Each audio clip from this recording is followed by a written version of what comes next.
These poor people that are getting sticker shock are going to be offered options.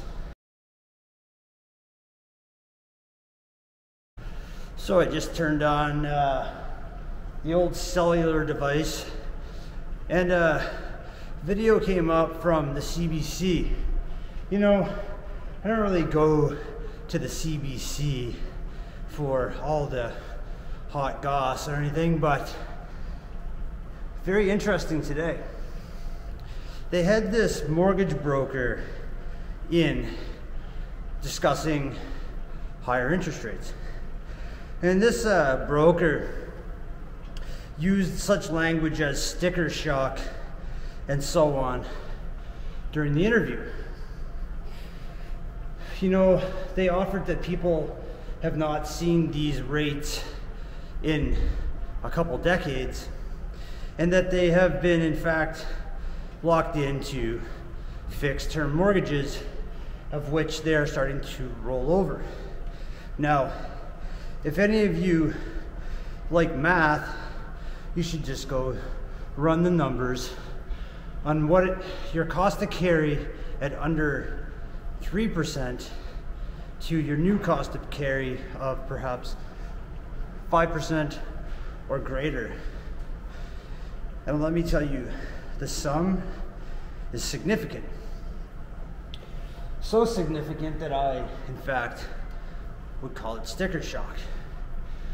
You know, it brings me no joy to bring these items to your attention. It's just items that I've foreseen for a few years now.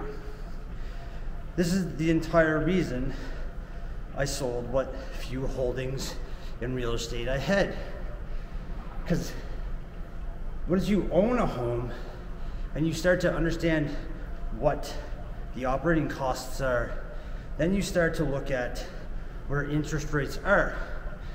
And whenever I started to look at where interest rates were in 2019, I became very concerned. And the reason I become concerned is that they were unbelievably low.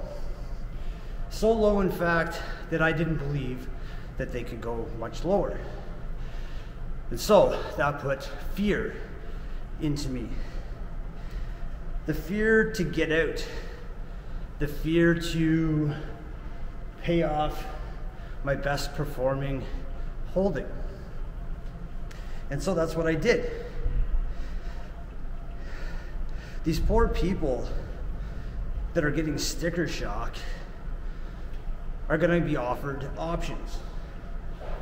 These options will be, you can either put a sum down at renewal.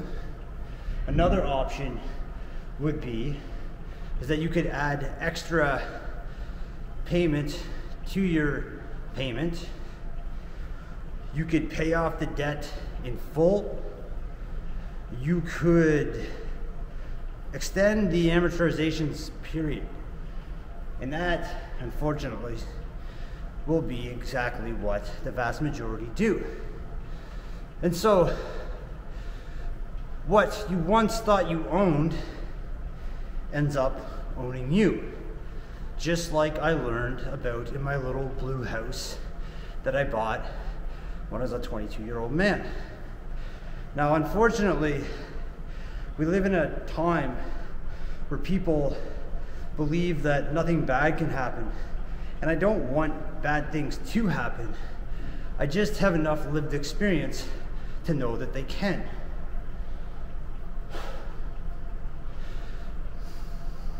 I hope these people are able to adjust. I hope that they can find a way to make it through. I hope that they don't become forced sellers. But unfortunately, I believe many people are going to get steamrolled. I'm sure this is something people don't want to hear. Unfortunately, the amount of debt held by households in Canada, I don't see any other alternative. It's going to be a calamity. So, even if they extend the amortization period and the house in fact begins to own them, only then will they understand what I learned in my little blue house. And so, with that, I ask you please to like, share, and subscribe. And I look forward to getting to know my subscribers. Big milestone today. We're 10 days in, 1,000 subscribers. The old Mega Millionaire Army is marching forward. We're getting out of debt. We're becoming financially literate. We're starting to understand the perils of debt. And with that, goodbye.